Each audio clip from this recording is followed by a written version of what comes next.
गांव में दीपक नाम का एक 20 वर्षीय युवक रहता था। दीपक के पिता भीखू और उसकी माँ सुंदरी गांव के जमींदार चौधरी के खेतों में काम किया करते थे। एक दिन भीखू अपने माँ और पिता को खेत में खाना देने आया कि तभी जमींदार चौधरी उससे बोला, दीपक, जिस तरह से बड़ी फिक्र से तुम अपने माता पिता को खाना देने आते हो, इसी तरह काम में उनका हाथ भी बटा लिया करो। चौधरी साहब, मैं माँ और पिताजी की तरह खेतों में काम नहीं करूंगा। अच्छा, तो फिर तुम क्या करोगे? मैं हमेशा से कुछ नया करना चाहता हूँ चौधरी साहब, जिससे मैं अधिक से अधिक धन कमा सकूं। इसका मतलब तुम चोरी करना चाहते हो? नहीं चौधरी साहब, धन सिर्फ चोरी से नहीं बल्कि सूझबूझ और व्यापार से भी कमाया जा सकता है। इस बात को आप नहीं समझेंगे। इतना बोलकर दीपक वहां से चला गया और अपने घर पर बैठकर पढ़ाई करने लगा। शाम के समय उसकी माँ सुंदरी उससे बोली, बेटा दीपक, चौधरी साहब की बात का बुरा मत मान, मुझे लगता है वो सही कह रहे हैं। माँ, आप शायद चौधरी को नहीं जानती। वो सिर्फ इस गांव के लोगों को मूर्ख बनाना जानता है। तभी उसका पिता भीखू क्रोधित होकर दीपक से बोला, दीपक, मत भूलो कि हमारे घर की रोजी रोटी चौधरी साहब की वजह से ही चलती है भाई। नहीं पिताजी, हमारे घर की रोजी रोटी आपकी मेहनत के बलबूते चलती है। दीपक, तुम बात को समझते क्यों नहीं? दीपक, अब हम बूढ़े हो चुके हैं, हमसे अब मेहनत से काम नहीं होता। ऐसा नहीं है माँ कि मैं आपका सहारा नहीं बनना चाहता, लेकिन मैं चौधरी की गुलामी किसी भी कीमत पर नहीं करूंगा। मैं अपना खुद का व्यवसाय करूंगा। और तुम खुद का व्यापार कैसे करोगे? हैं? व्यापार करने के लिए पैसा चाहिए होता है, पैसा। दीपक क्रोधित होकर खेतों की ओर चला गया, जहां पर उसकी प्रेमिका सीमा उसका इंतजार कर रही थी। आज जनाब का चेहरा कैसे लटका हुआ है? माँ और पिताजी को पता नहीं क्या हो गया झुमरी, उन्हें चौधरी की चालाकी नजर ही नहीं आती।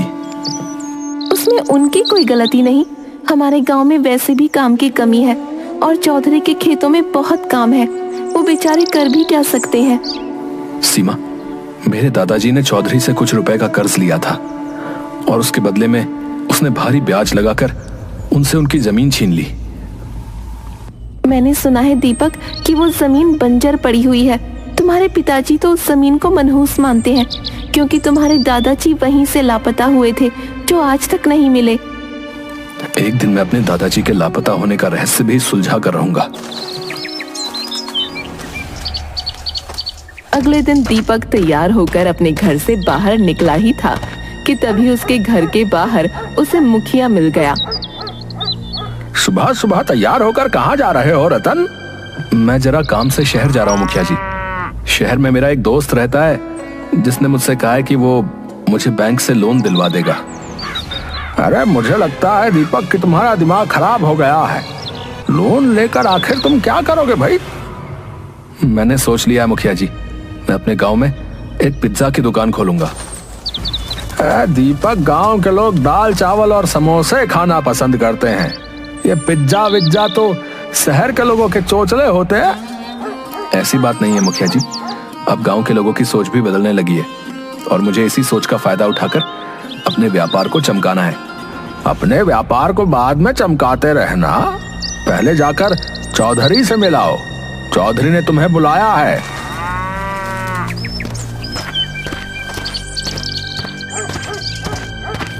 दीपक सीधे चौधरी से मिलने चला गया। मैं तुम्हारा ही इंतजार कर रहा था। आपने मुझे क्यों बुलाया चौधरी साहब? देखो दीपक, मैं जानता हूं कि तुम मुझसे माफी तो मांगोगे नहीं। माफी? लेकिन आखिर मैंने क्या किया है? कल तुमने मुझसे जिस अंदाज में बात की थी, तुम्हारा वो अंदाज मुझे बिल्कुल भी पसंद नहीं आया। मुझे पता है, तुम्हें लगता है कि मैंने तुम्हारे दादाजी की जमीन बेईमानी से हड़पी थी। इसमें कोई शक की बात नहीं है चौधरी जी, इस बात पर तो मैं अभी भी कायम हूँ। तो उनका पोता होने के नाते क्या तुम्हारा कर्तव्य नहीं बनता कि तुम उस जमीन को उनका कर्ज चुकाकर वापस ले लो? चौधरी की बात सुनकर दीपक गहरी सोच में डूबता हुआ बोला, पहली बार आपने सही बात की है। मैं बहुत जल्द अपने दादा की जमीन आपसे छुड़वा लूंगा।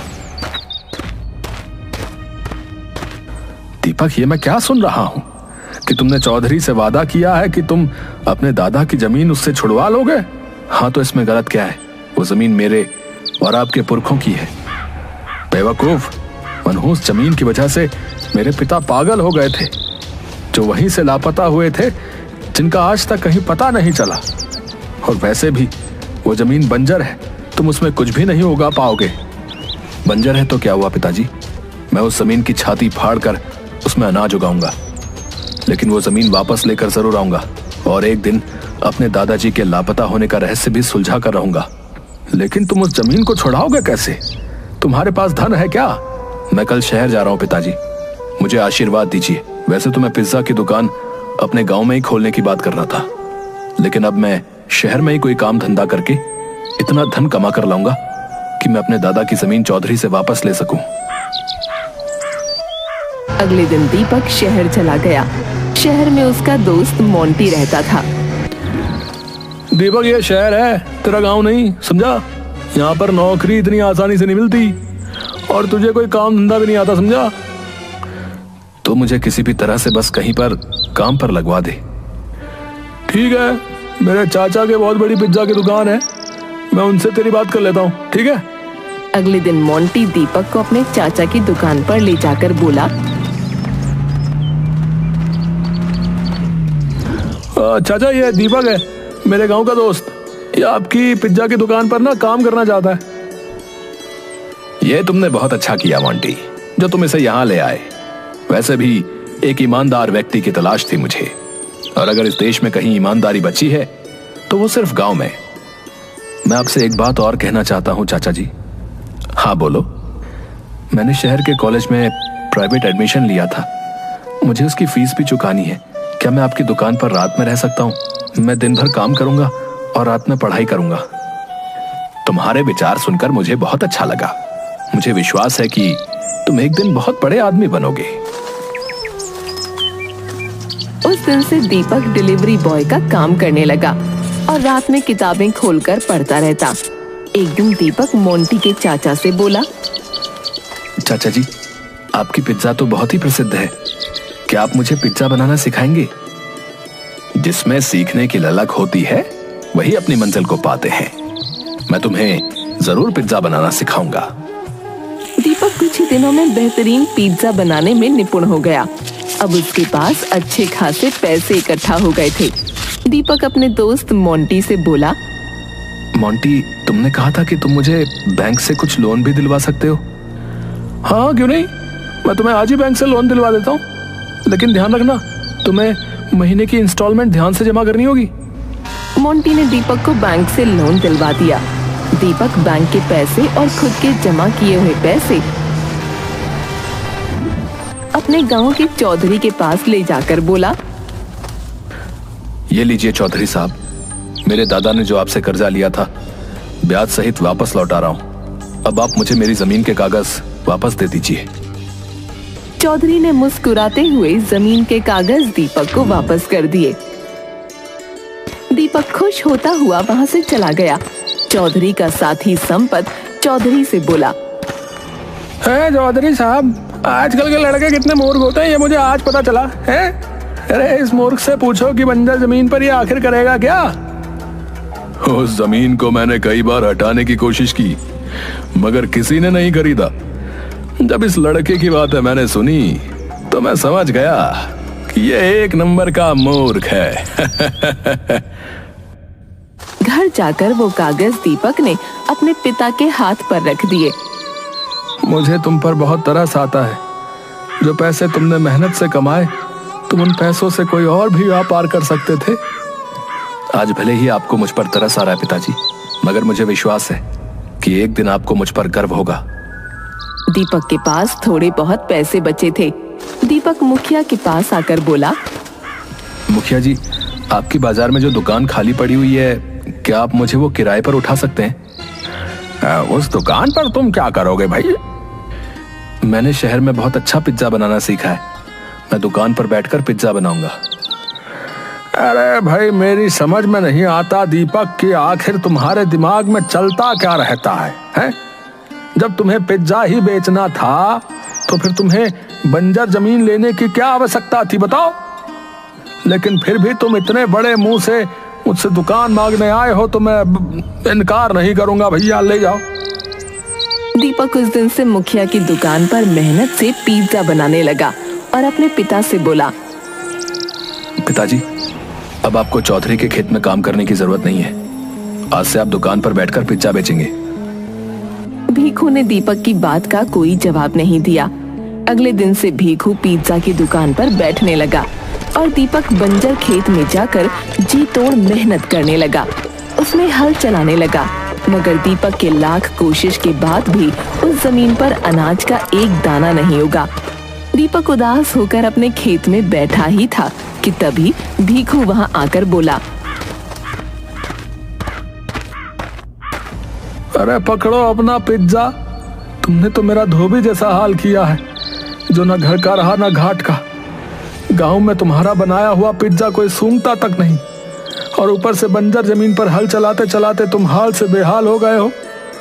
लगता है हमारी किस्मत में भूखा मरना ही लिखा है। इतना बोलकर भीखू वहां से चला गया।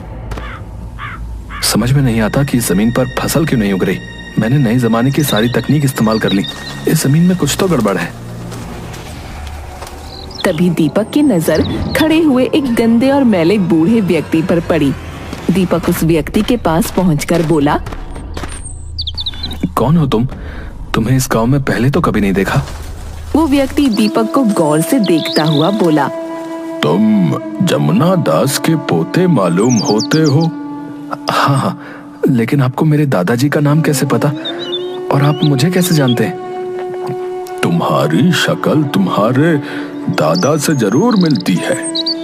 मैं काफी दिनों से देख रहा हूँ कि तुम इस जमीन पर हल चला रहे हो, मगर तुम चाहे जितनी भी कोशिश कर लो, ये जमीन फसल का एक दाना नहीं उगाएगी।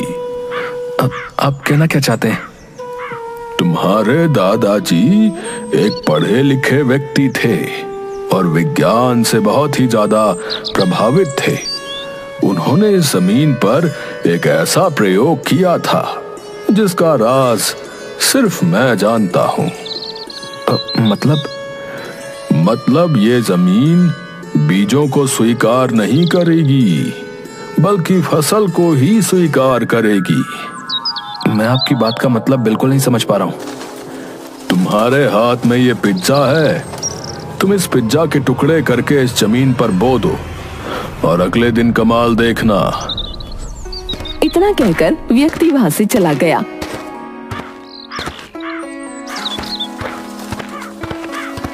दीपक अपने घर पर जाकर पूरी रात उस व्यक्ति के बारे में सोचता रहा।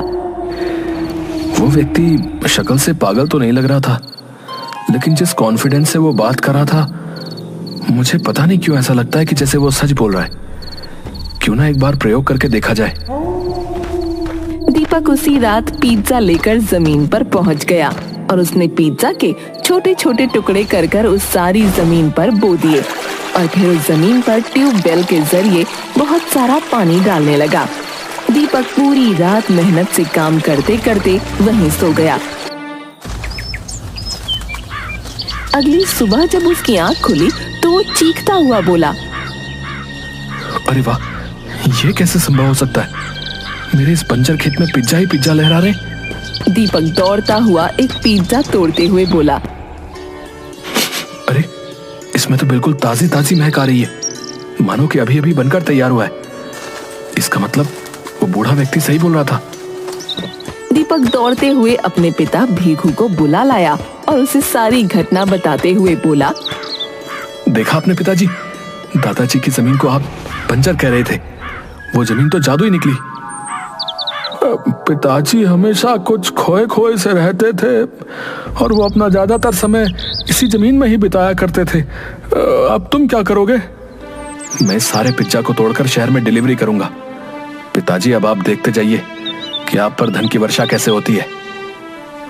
दीपक और उसके पिता पूरे दिन पिज्जा को तोड़ते रहे।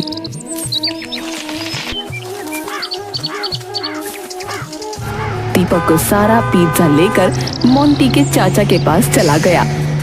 अरे इतने सारे पिज्जा एक ही रात में कैसे बना लिए भाई?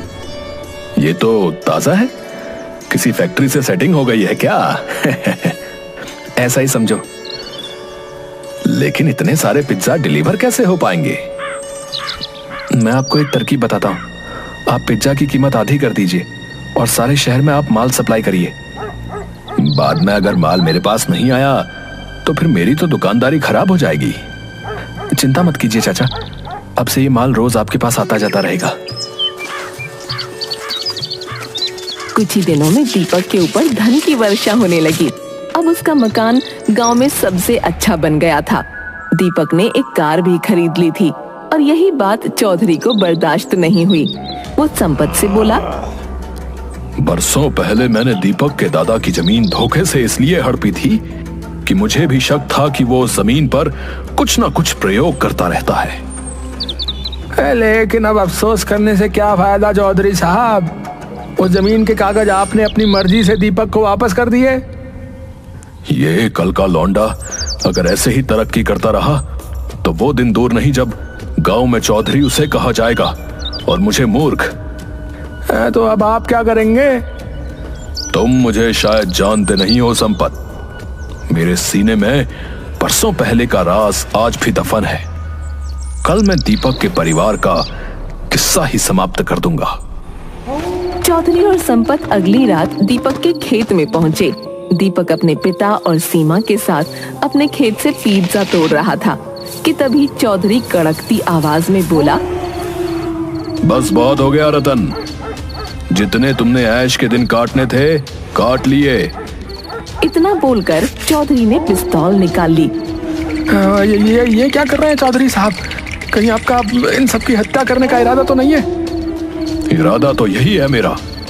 और दीपक की तरफ देखकर बोला, बरसों पहले तुम्हारे दादाजी इसी जमीन से लापता हो गए थे। मैं बताता हूं तुम्हें, वो लापता नहीं हुए थे, बल्कि मैंने उनकी हत्या की थी, क्योंकि मुझे शक था कि वो जमीन पर कुछ खास प्रयोग कर रहा था। मगर वो क्या कर रहा था ये मैं आज तक नहीं जान पाया। इस राज को सिर्फ उसका दोस्त जानता था, जिसे मैंने बरसों ढूंढा लेकिन वो नहीं मिला। चौधरी ने इतना कहा ही था, तभी उसके कानों में पीछे से उसी बूढ़े व्यक्ति की आवाज टकराई, जो कि पुलिस लेकर आया था। शायद तुम मुझे ही तलाश रहे थे। बूढ़ा व्यक्ति दीपक की ओर देखकर बोला, चौधरी बिल्कुल सही कह रहा है दीपक, इसी ने तुम्हारे दादा की हत्या की थी। मैंने अपनी आंखों से इसे हत्या करते हुए देखा था। मैं जान बचाकर वहां से भाग गया था। मैंने ये बात जब भीखू को बतानी चाहिए, तब तक चौधरी ने भीखू को अपने विश्वास में ले लिया था। लेकिन जब मैंने तुम्हें जमीन पर जूझते हुए देखा तो मैं समझ गया कि तुम अपने दादा पर ही गए हो।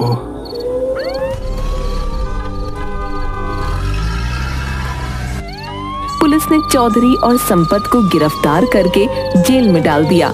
बूढ़ा व्यक्ति दीपक की ओर देखकर बोला, अब मेरा जाने का समय हो गया है। लेकिन आप कहाँ जाएंगे? मैं यहाँ का रहने वाला नहीं, बल्कि विदेश का रहने वाला हूँ। मैं इतने साल सिर्फ चौधरी पर नजर रखने के लिए ही यहाँ पर रुका हुआ था, ताकि वो तुम सबको कोई नुकसान न पहुंचा पाए। और मुझे अपने दोस्त के परिवार के किसी सदस्य को उसका राज भी बताना था। दीपक, तुम मेरे दोस्त के इस प्रयोग को सिर्फ अपने फायदे के लिए ही इस्तेमाल मत करना, बल्कि देश के लिए भी इस्तेमाल करना। यही तुम्हारे दादाजी का सपना था। इतना बोलकर वो बूढ़ा व्यक्ति वहां से चला गया। दीपक आज भी जादुई पिज्जा की खेती के साथ सभी गरीबों को फ्री में भोजन की व्यवस्था भी करता है।